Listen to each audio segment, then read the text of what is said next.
Well, excitement does not even begin to describe how I'm feeling about today's episode. We are joined by such an incredible, amazing, magnetic, magical co host. Amy Young is here with us on the Unmeasured podcast. I'm so happy that you're here with us today, Amy. Oh, the feeling is so mutual, Simi. Thank you for having me. So happy to have you here. Amy didn't choose the path of feminine initiation, but wow, did the path choose her? After her brutal spiritual awakening in 2019, Amy shut down her wildly successful coaching practice, assisting women in improving their love lives, and began guiding her clients in accessing more of their sacred feminine power. Through group work, her online content, podcasts, and workshops, also an amazing content community that she has, Amy invites women to return to their innate wholeness and sovereignty because the world is hungry for women who deeply know themselves, love themselves, and are fully surrendered to their own power. You can learn all about everything that Amy does at amyyoungcoaching.com. And you will know instantly when we share today's question why she is the woman who needed to be here for this episode. Oh my gosh. I'm so hyped up on my own bio right now. I'm like, I wow, love your bio. I love it. thank you. And I know that you have some fun things coming too Hmm. in the really near future, some fun opportunities for women who are ready to start to do this work. Do you want to share a little bit about what you've got coming up and then we can dive in? Yeah, happy to share. So I am really opening the doors on kind of a variety of new offerings. So some of the ways to work with me like right now, if people are really keen on being in my sphere, is my content community, which is in its early stages of development. It's called IDKY, which literally stands for I don't know yet, because I don't know exactly what it is yet, but it's becoming clearer. What a And beautiful example too of bringing something like into the world that's ready to come into the world, yeah. even if you're like, I'm not exactly sure on every single detail, but this is ready to go now. Oh And my God, it totally. doesn't have to be fully clear. Like we can work with what is clear now. I love that. Yeah, well, and it was wild to me because I was like, I was holding myself back, and then I realized I was doing that, and I was like, this is not necessary. We can just open the doors. And then if people want to come in, they want to come in. And since August, I think right now there's like 75 women in that space, which feels so wild that I completely broke every single business rule of like, know what it is, know what you're offering, know who it's for. And I was like, I don't know what this is. I don't know exactly what I'm offering. This is kind of what I think it's going to be. And a lot of people have been a yes for it, which is so cool. So that's like one of my favorite ways to just like feed people who want to come and sit at my table. I also do these one-on-one intensives that I'm loving. It's a 2-week deep dive with me, where you get one-on-one coaching and Voxer support. I have 2 new group programs that I'm going to be opening up moving towards the end of January. So I'll be talking more about that. And both of those are really in the space of understanding yourself as a feminine being and what it means to really accept and own how powerful you are as a feminine essenced being in a world that's really designed to suppress and denial of that, which is just a wild experience. So yeah, that's a taste of what I have coming up. So amazing, Amy. And for anyone listening, I will just share personally that I have been part of a group offering of Amy's before, and it was so incredible. I just Mm. loved that experience. It was at a time in my life where I was feeling such a lack of clarity and so much confusion. And you shared about it, and I was like, I think this is where I need to be. And I remember just leaving the calls feeling so much more deeply connected to myself. And so you're Mm. really incredible at the work that you do and also walking the talk, like seeing how you've evolved in your work in your life has been so incredible because I think it shows, all of us in your world, like, yeah, this isn't just something that I say, this is something that I do, this is something that I live. Yeah, thank you for saying that. That means so much to me. And I loved, yeah, getting to have you in that container too. It was such a like beautiful, juicy. It was like this 4-week experience I was doing, right? And it was, yeah, and it was a bit of a deep dive. So I love that you enjoyed that as well. Loved it. Today's question from one of our listeners is, what are your thoughts on aging into mid-ish life and what that looks like with everything from goals, how life changes, physically, all of it? I'd love a conversation on this. I'm so excited to have this conversation with you today. What an important conversation. When Simi sent me this question, like my jaw sort of like hit the floor a little bit because I was like, I can't think of a more like essential, important inquiry to just get to kind of sit with. And I feel really grateful. And I think I even said this to you, like both of us, we're similar age group. Are we elder millennials? Is that what we are? I think so. I think yes. Yes. I think that's our technical we're little category. Grandma millennials. And you know, where I am in my like chronological age trajectory and where Simi is, like our lives look really different. Like I love that we have different histories and obviously we're different people. But I think, so you can tell me if this feels true to you, I really feel like both of us look around our lives and are like, oh yeah, I'm like doing it. Like I feel really like I'm getting to be me in this lifetime. I'm not walking someone else's path. I'm walking my path. And depending on who you are and what's important to you and how you're wired, like that can look so different in the aging process and just the becoming process. So I love this question. So shout out to the listener who sent this in.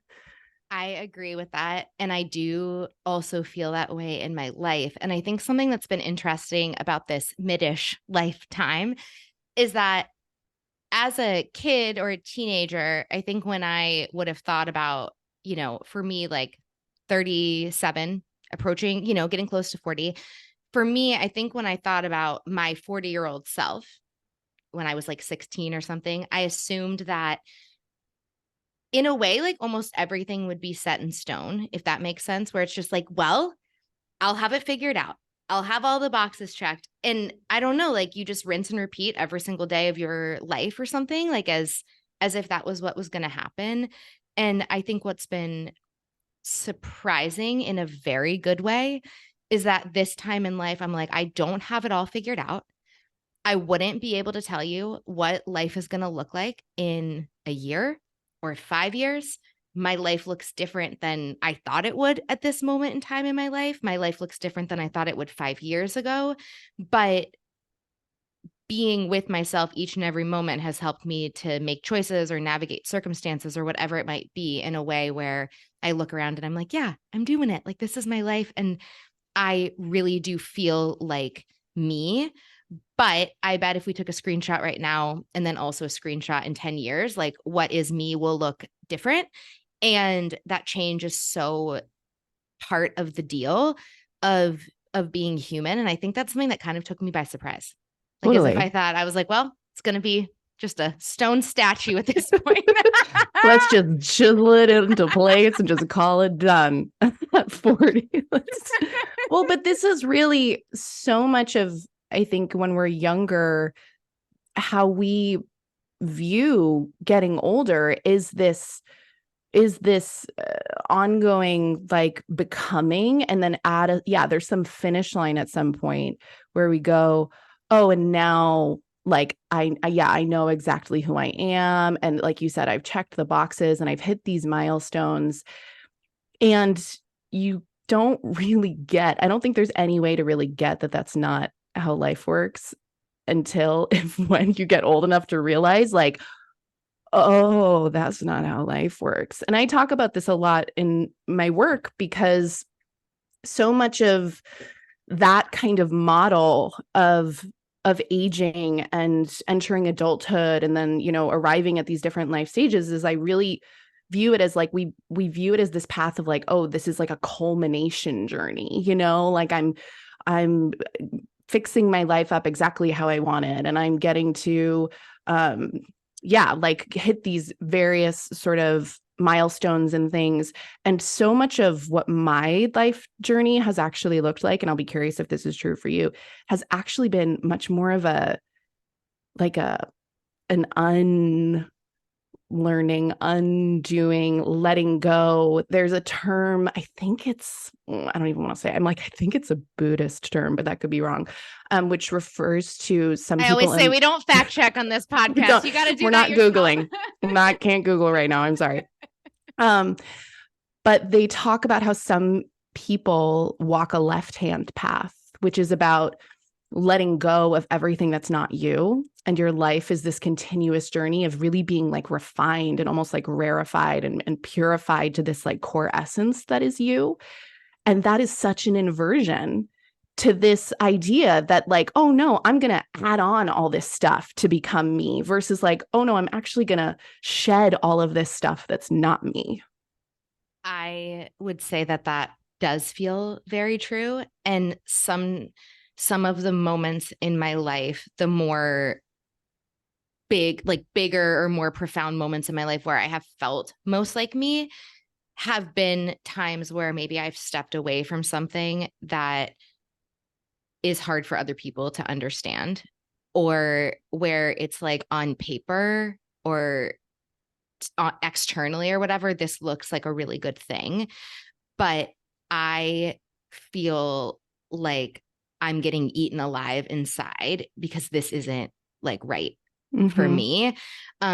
Or even entering into situations where I'm like, wow, I never thought this would be me, or I never thought this would be something that I would want, or I never thought that this would be something that I would love. And things change. And now I do. And now this is like what is so right. So I agree with like the shedding and the unraveling and the undoing. Like some of my biggest growth moments probably don't look like growth at all to anyone outside. It's like, well, wait, I want to hear an example. I feel like an example, career examples. So Sure. like leaving a profession that I feel like on paper looks very impressive or that you worked really hard for. So like when I left the practice of law, like that was a big thing for me. I've pulled back from things in my business that were doing really, really well. And I was just like, I need to take a step back from this because I'm not feeling good in this anymore. I'm feeling drained, or I'm feeling burnt out, or I just don't have like the capacity for this anymore. And I can't explain why, but I just don't. And then also like motherhood was a big thing for me. Like I did not grow up thinking that I wanted to be a mom. I was very much like, I, I guess that will, if I have a partner, that's something that we'll talk about. And I think that if I was partnered with someone who hadn't wanted to have kids, like I would have been totally fine with that. And I've never considered myself to be particularly maternal.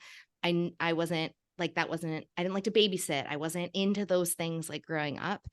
And when I had Osh, I was just like, oh my gosh, I feel like I just got like cracked open in this way that I never could have expected. And I feel like such a soft side of me got to come through like in that was so unexpected. But I also feel like it made me more soft. It made me more focused on the small moments. It made me less maybe like big picture ambitious, which I kind of had, always been. And not that it's so polarizing, like it has to be one or the other, but I really felt like I tapped into different parts of my personality, and that was so unexpected for me. Yeah. Can I drop in with like the sort of framework of like Yes. feminine rites of passage? Because I I just would feel like love it's what that. you're kind of talking about. Also, I just want to say, like, I'm pretty sure me and the listeners are like, wait, Simi didn't think she was maternal. Like, I'm like shook it. Because I feel so like blessed to get to watch you the way that you just share about your family, the pieces that you do share. And I know that that's been a whole evolution of kind of figuring out for yourself, like, what am I comfortable sharing, like what feels right. Um, oh my God, like you're such a, like just a baller mom. Like you're just like such an incredible mom. So I really appreciate you sharing that because I didn't know that that was the case at all. Thanks, Amy. I appreciate that. Yeah. So I'll call you when I'm shoot me a beating text, myself girl. down. Just shoot me a text. I'll be like, are you kidding me? So Yeah. So this is something that, like I said, when Simi invited me here and I knew this was the topic, I really wanted to bring in this framework for feminine initiation is really, kind of what I would describe it as, but it's a really kind of an understanding of, as a feminine essenced being, the rites of passage and kind of like the archetypal journey that we go on as feminine beings in this lifetime. And it's really wild because I find, and I found this within myself before I even had this framework of like, oh, we go on this whether we're aware of it or not. This happens whether you're down for the ride or you're not. But I think it's really helpful to just like be down for the ride and just be like, oh, okay, I kind of get what's happening. But one of the most essential rites of passage for the feminine is to leave behind what we would call like her maidenhood, the maiden archetype, which is who we are really in our like young adult lives. Some people will put actual ages around this, where people will be like, oh, like it's, until you're like 32, you're in your maiden era. I don't know that that's necessarily, I don't see how someone could possibly assert something like that. But when we leave maidenhood, we enter into mother, archetypal mother. And something I really love about my own diving into these archetypes and understanding what this journey looks like or how it manifests for people is that's true whether we become literal mothers like you're speaking to, or like me, I am so thick in my mother era and I don't have biological children. And there's something that happens in that descent because the feminine descends, she like deepens into herself. In that descent, we discover things where we're like, oh, wait, all this stuff that I thought was really important isn't important anymore. All of these ways that I was trying to like get my needs met externally or feel worthy or feel good enough, I can't do things that way anymore. The way that I was looking to the external world to like validate me or understand me or feed me, like this is when we're in maiden, it's this like beautiful, naive sort of innocence where we're kind of just like wide-eyed and in many cases, like sort of wanting to be rescued and wanting to be guided. When we enter mother, it's this whole shift into like, oh, wait, like it's within me. Like there's this beautiful quote from Sarah Durham Wilson, who does so much powerful maiden to mother work. And this was just an Instagram post she did and she does these all the time. But this one said, in maiden, I waited for the good to come. In mother, I know I am the good that comes. Oh And my gosh, I have chills. I'm like, am I going to throw up? That was so good. it makes me cry because that's what it is it's like, it's this shift in like, wait a second, hold on. I'm done waiting for life to give me permission to be who I am and waiting for the green light to like actually live life and design life on my terms. I'm taking that stand within myself. And this is something that I see in my friend group with women who have children, and also with my clients. There's something that happens in that initiation process where it puts things in a perspective in a way where all this shit that's maybe been occupying our energy or our attention, we're just like, why would I give my energy and attention to that? Yes. Like, that is not what's important.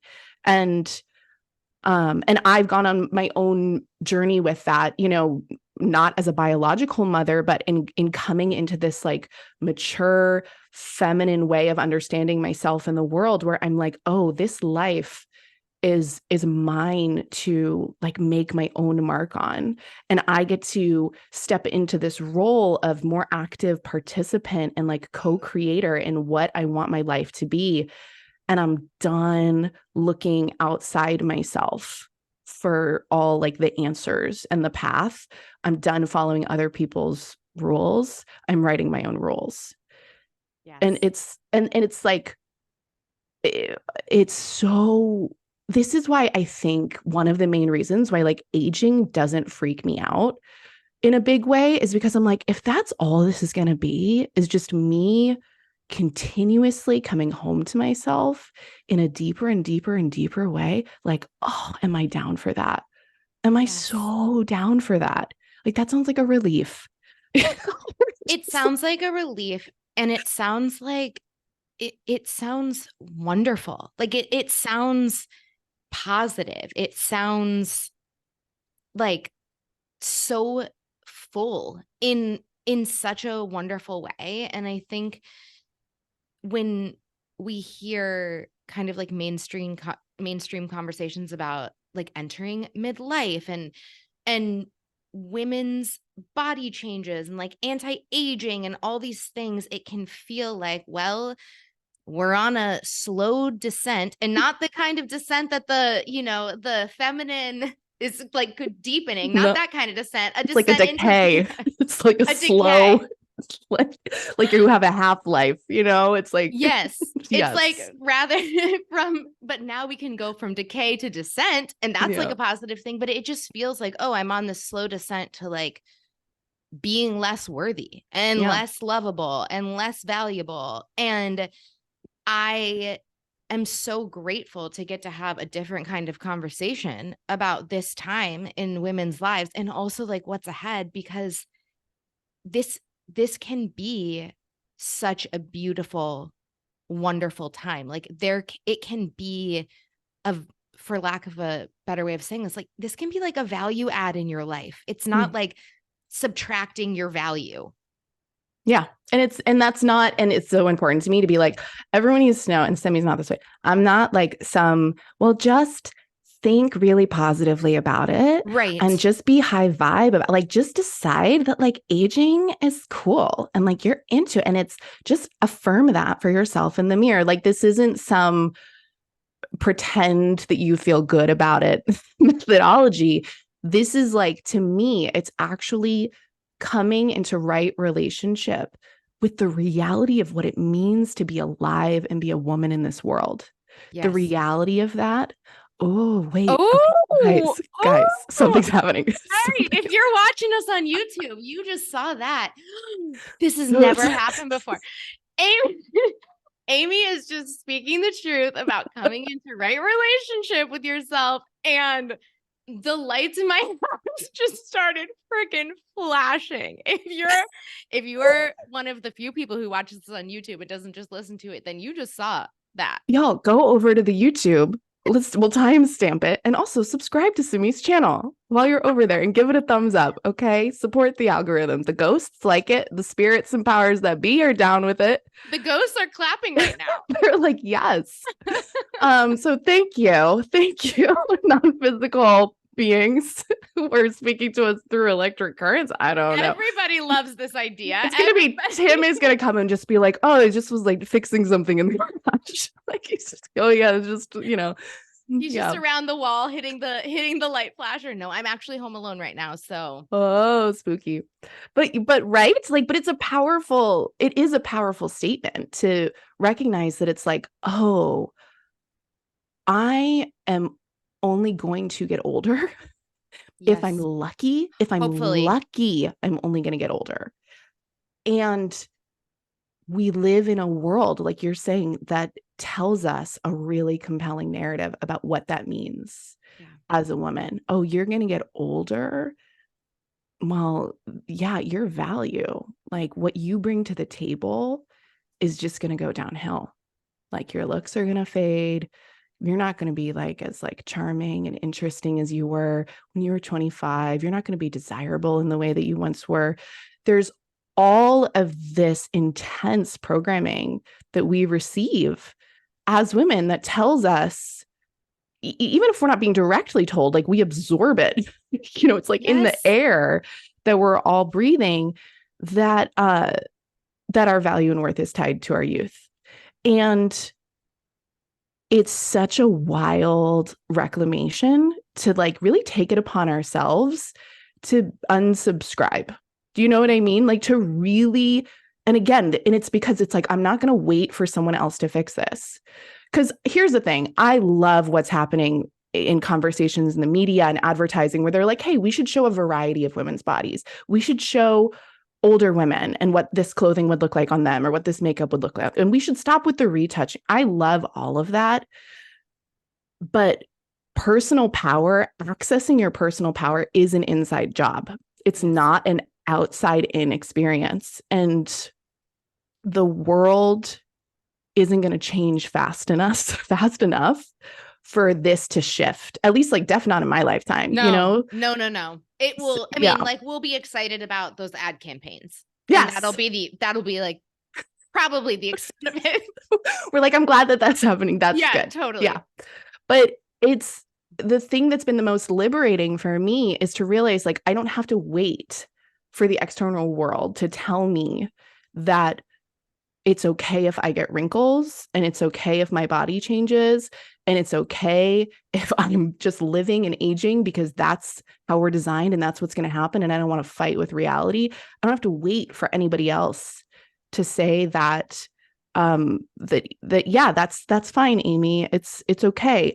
I am the good that comes. I am the thing I'm waiting for, where it's like I'm going to decide that independently on my own. And I'm also in that decision, like I'm carrying the torch for other women to step into that too. And that to me, I mean, obviously with the work that I do, I'm like, ladies, we gotta fucking do it. Like, I'm just like, please, it's like a rally cry every day in my life. But it's like, I'm just picturing you driving like a gigantic yellow bus, and it's like, get on, ladies, we're going. Seriously, I should do that. I'm jumping on. Yeah, come on the bus with me, because it's like I have to hold myself accountable to being the kind of change that I want to see in the world, and being the woman that if, you know, like 16-year-old me was really afraid of what 40 would mean, I want to be the kind of 40-year-old that if like 16-year-old met me, I would be like, oh, she's fucking cool. Like, I didn't know you could do 40 like that, you know? Like, yes, 40 doesn't mean tired or washed up or used up. 40 can mean whatever you truly desire for it to mean. And even the baked in definitions of what it means to be in like midlife, you still get to be at choice in what you take on, or what those definitions, how they inform you, all these choices you get to make. To me, it really is like, that's where our power lives, is in that space of freedom and choice around these things. Absolutely. I love all of this so much, Amy. And you've mentioned a couple of different things along this lines, and I'd love to hear more of your thoughts around, you know, okay, being a 40-year-old that like our 16-year-old selves could meet and be like, that's what I want. Like, I want, you know, to do 40 like that. And also, you know, the thought of like, I don't want to fight with reality. And yeah, I'm like, things are going to happen to my body or to the way that I look. And that doesn't equate with like bad or wrong or being devalued or whatever it might be. How does personal desire to want to, and maybe the answer is that isn't a personal desire, and that's totally fine, but like, how does the personal desire of like wanting to feel beautiful, to be beautiful, how does that weave in with embracing reality, with being like, I don't have to subscribe to these like garbage narratives of society that say that like women are worthless or are, you know, slowly diminishing in their worth after the age of 25, like that kind of thing. How do you feel like those fit together, if they do at all?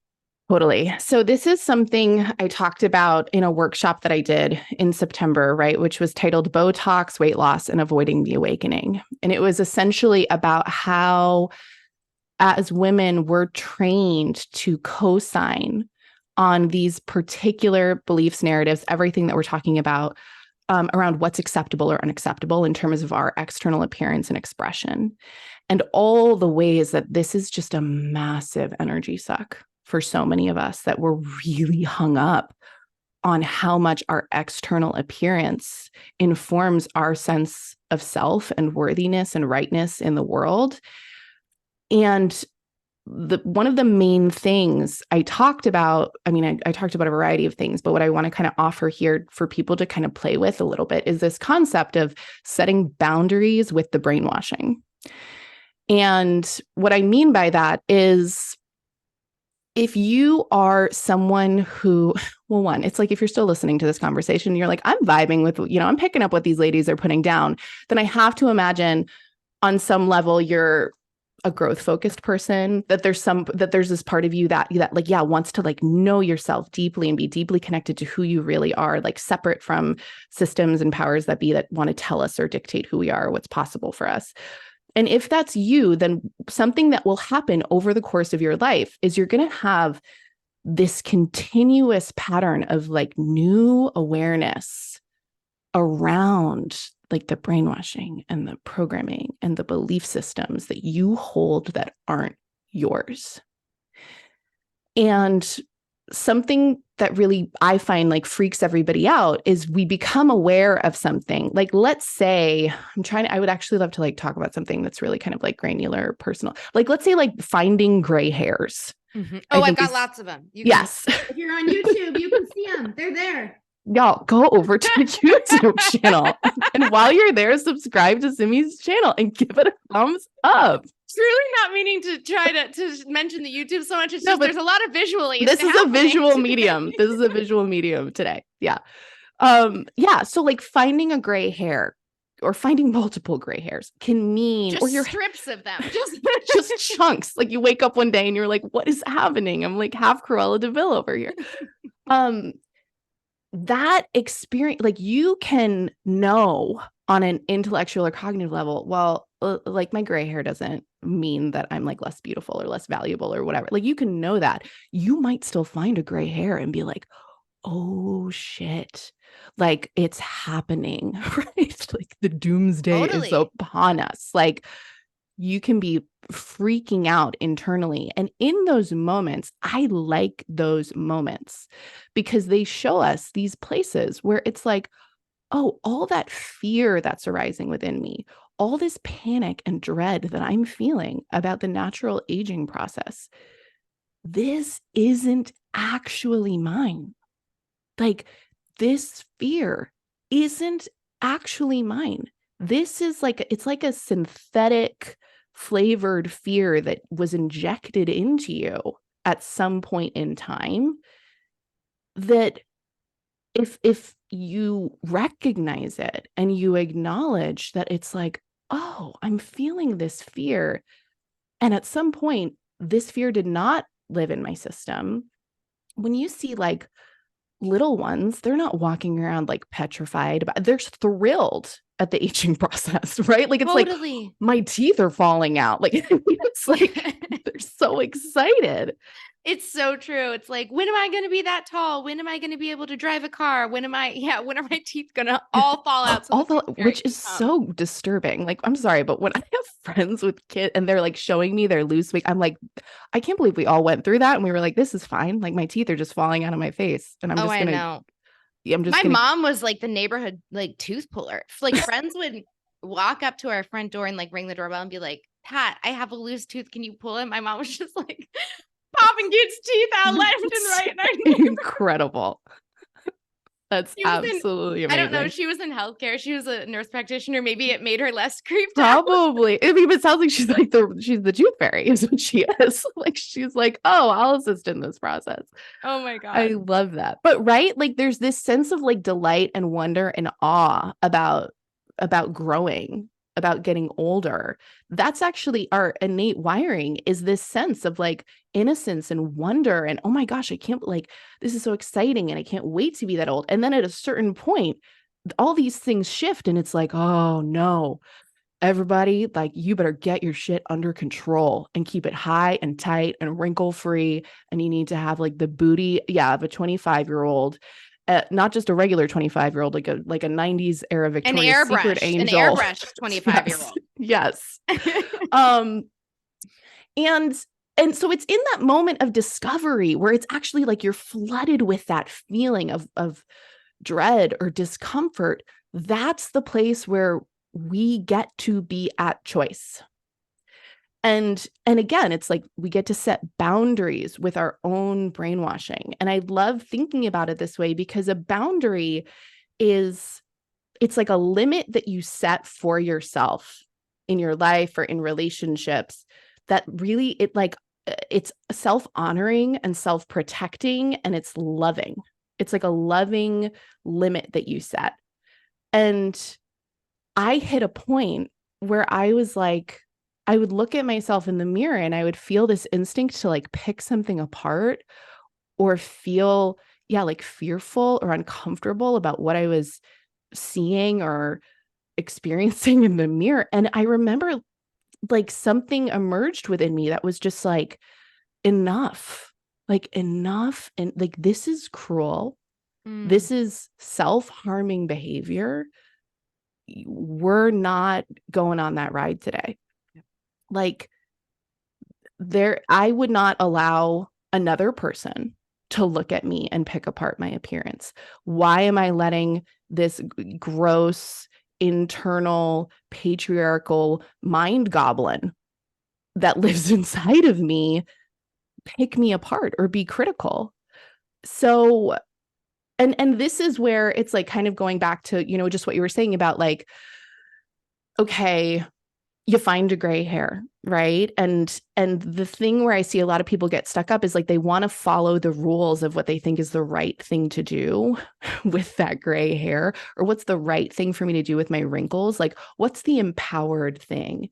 And there's no prescription to follow here, like there's no set like, well, just let yourself go gray, or just let yourself just like age naturally and just decide that you don't care. Like, you being true to you might include dyeing your hair. And that's completely perfect and fine if you're doing it for you. Yeah. And I think that's the slippery spot here, is it's really tricky for most of us to be able to discern and differentiate inside of ourselves, like, what are the things that I actually do for me, and what am I doing from this place of obligation or should because I feel like I have to, because if I don't, then my value and worth and power comes into question. Yes. I absolutely love that framework to think about it in terms of what's intrinsic, what's being like externally motivated, and what am I doing to try to prove my worth that like doesn't need to be proved in the first place. And also to be stuck in a pattern of behavior where it just feels like it's, I think like one part of this kind of like going down one path here for me would be like feeling so stuck. And I felt this with my body before, not in the aging process, but when I was really struggling with like wanting to be smaller and smaller and smaller. Like there's one path where it's just like it's never enough. And it's always going to have to be like my mission to reach some, some perfect outcome, whatever that is that's been described to me by, like diet culture. And then even once I have it, like all my effort's going to have to go to like hanging on to it versus being like, I am already enough, and nothing that happens like in or around my body changes that. And this feels like a fun way to express myself, or an authentic way to express myself, or the way that I want to approach like this new thing that's happening with my body for now. Yeah. Yeah. Yeah. It's so wild, right? Because something I really appreciate about aging and our bodies being these like living, breathing organisms that aren't fixed, that aren't stagnant, that are supposed to be fixed and stagnant, is it's like we're just going to be given these like endless opportunities to meet this spot again and again and again and again and again. And I think this like drives, I have these conversations with my clients all the time, because there's this fantasy that we have that's like, I'm going to arrive at some place where this never bothers me anymore and this never comes up again. And I just know my worth and I never question it. And I know how powerful, and I know I'm beautiful or whatever.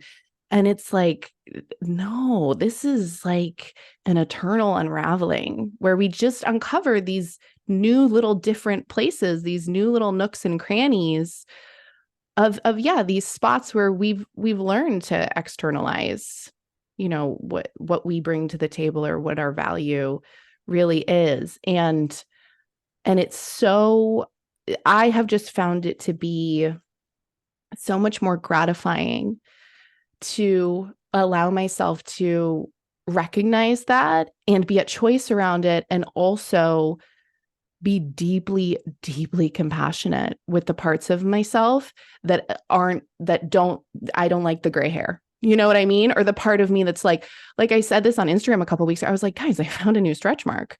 Like, and it was really wild to me because seeing this stretch mark, this new I haven't had a new stretch mark since I was like 20 or something, right?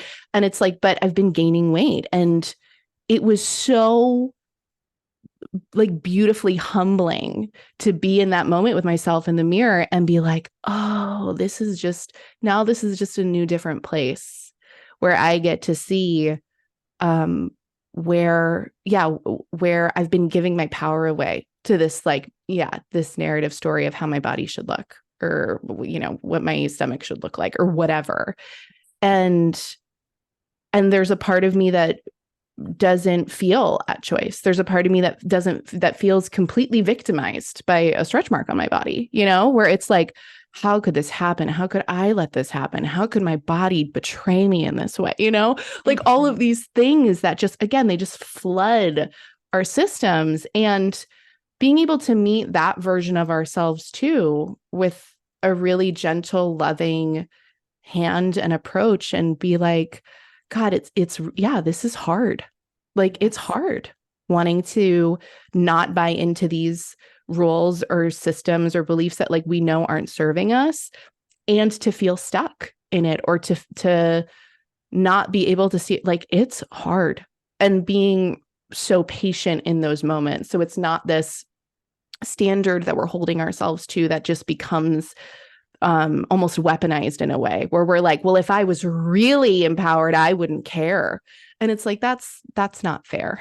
Like, that's Totally so cruel. Yeah. And that's not like human. Yes. That's not being human, to just like not care, to not have like duality in what you're feeling or in what you're experiencing. Like, that is just not grounded in any experience I've ever had of being a human. What I think is so beautiful is coming back to this idea of from maiden to mother. Did I say that right? These are okay. They're like kind of new concepts for me, but this idea of, growing from maiden into mother, and then having these moments. And it's like, you mentioned that the maiden can often want someone to come and save her. And the mother is like, I'm here to take care of stuff. And I think about that, like, with ourselves, right? It's like, okay, we have a moment where we feel insecure, or where we feel like a victim, like, of our body or whatever it might be. And it's like that mother comes in, that inner mother, and it's just like, I'm here. I have got you. Like, I'm going to take care of you. And like that different response and that different energy, and being able to like tap into the part of yourself that's there in those moments. Like, for me, I think I like to think of my inner mother a lot, and it has been so healing for me to just be like, she is there. Like, she is in there. 100%. And yeah. And for me, inner mother work is so central to all of this, because for most of us, what was modeled for us, in terms of like our biological mom, or whoever was sort of like your feminine guardian, or whoever kind of helped you survive childhood into adulthood, like, we all have these wounds, right? So it's a very strange process to embark upon, to be like, oh, I'm going to be my own role model here, I'm going to, be this like maternal medicine for myself now. And it's something I talk about just so much in my work. Like, I really view it as like a necessity to unearth these parts of us who can hold space for all of us, and anchor us back into like, well, what's really true for me here? Because maybe what's true for me is like, I'm not comfortable with this whole aging thing. Like, that is what's true. And also, I'm not going to be critical or unkind to myself about it. Or like, oh, I really am upset about the fact, I'm like bringing up a whole topic. It's like before Bring it up. even, but it's like, I'm 36. I don't have children. I don't know if that's something that's going to happen for me. And the reality of that being potentially like tragic, and something that as women who are in this boat with me, it's like that might be something that we just have to like grieve and accept, that it's like that's not going to happen. Or when people have fertility issues that are, that really make it not possible to conceive in a way that we wish or desire we could. It's like so many of these things can be really multi-layered, where it's like I can hold a ton of space for that potential grief or that sadness. And I can also know that even if I can't have biological children, again, that doesn't take away from my value or worth or contribution to the world. And it not being this like space we're trying to shoehorn ourselves to, like, well, let me just get myself to think about it at this. It's like, no, let me widen and like make enough space here within myself for all these truths to coexist. Yes. Amy, thank you so much for sharing that. When you are having a moment of feeling grief, whatever it might be about, what are your favorite ways to feel it? And when I say favorite ways to feel it, it's like, who has my top 5 favorite ways to feel grief? But oh, I do. I've got like 7. What are you talking? Give me your top 7. What do you feel like are the most loving, supportive ways for you to hold that emotional space? Because I do think that in life, with aging, as we get older, because we have more experiences, or maybe we don't have some experiences, or maybe we move on from experiences that we really did love in some ways, whatever it might be, that grief is part of it. And I know you said at the beginning, like, neither one of us are like, well, just feel so excited about everything in your life and just decide it's perfect and you love it. Yeah. Here's this affirmation. This is all you need. Like, yeah, we both know that there is grief in this. And so I'd love to hear some of the ways that you go into that emotion, or that you like let yourself feel that emotion, if you'd be willing to share. Yeah. I love this question. It's like I don't know what kind of weirdo I am. Then I'm like, oh yeah, let's get into it. But this is so important, especially like you're saying, for growth focused individuals. There's no growth without grief, right? Because like we're leaving things behind, we're losing things as much as we're gaining, or being like, oh, I get to now think about things in this way, or I'm becoming this different version of myself. It's like, yeah. And like there's stuff from my maiden era I deeply miss. Yeah. Same. Like same. It's just true.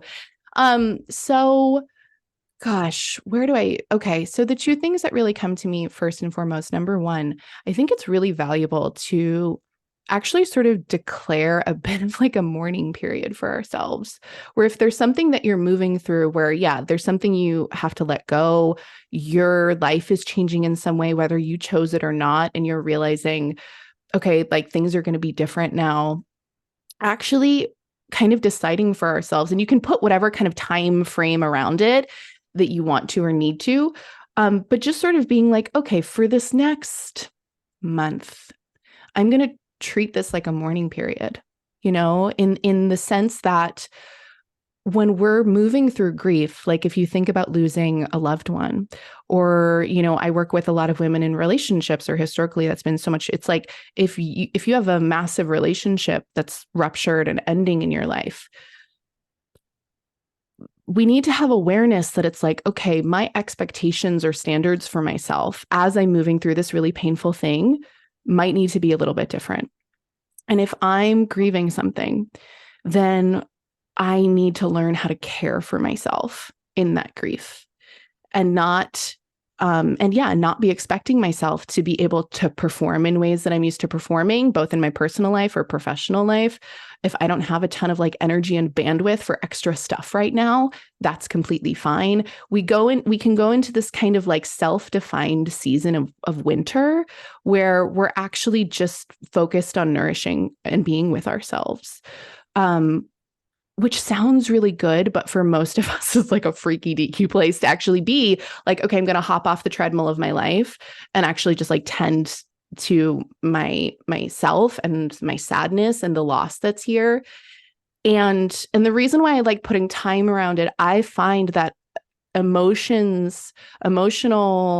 expression and upheaval really benefits from a degree of containment. That like, because if we just go, okay, I'm going to grieve now, typically what happens to people is they go like, I can't go into that feeling, or I can't feel that because I'm going to get completely lost in it. And actually allowing ourselves to be like, okay, no, I'm going to put a little container of time around this. It helps us, this is that word again, descend a little more kind of like softly with more spaciousness, because we're like, oh, I'm allowed to feel what I'm feeling fully for the next week or the next 2 weeks or the next month. I'm just going to let myself be in this space that I'm actually in, and I'm not going to pretend that this isn't going on. And then doing the things that nourish you. Like I always encourage people, like, how are the basics? Like, are you feeding yourself? Are you sleeping? Are you spending time doing like nourishing, self-caring things? Are you getting out in nature? Do you have people in your life that you can include and turn towards who can hold you? And really kind of setting the stage for yourself, where you get to fall apart a little bit, because everything in our system is like, in this larger patriarchal system, is like, keep it together, right? Like keep the train on the tracks. Don't disrupt your life. Don't admit that anything's wrong. Don't act like you're not okay. And when we're in a season of grief, none of those things are really actually possible. If we can, push through, there's usually a cost on the back end for us. At some point, we fall apart. And then, so on like a macro level, I would recommend that, like, decide you're entering a bit of a mourning period, whatever time frame feels kind of even just like intuitively right. Just like put a little time frame on it, and then focus on nourishment and supporting yourself. And then the other thing that I do, that I teach in my containers, is how to actually enact a grief ritual, right? Which is like how to actually like move the grief through your body in a way where you're turning towards the inner world experience and feeling it versus just analyzing it or intellectualizing it. And there's a lot of people in like different schools of thought kind of on how we can engage with that, but the loose basics of it is like, again, you set a time frame, which is like, okay, I'm going to go on my yoga mat for like, 30 minutes here, and I'm going to put on some music that kind of supports like the energy of what I'm feeling right now.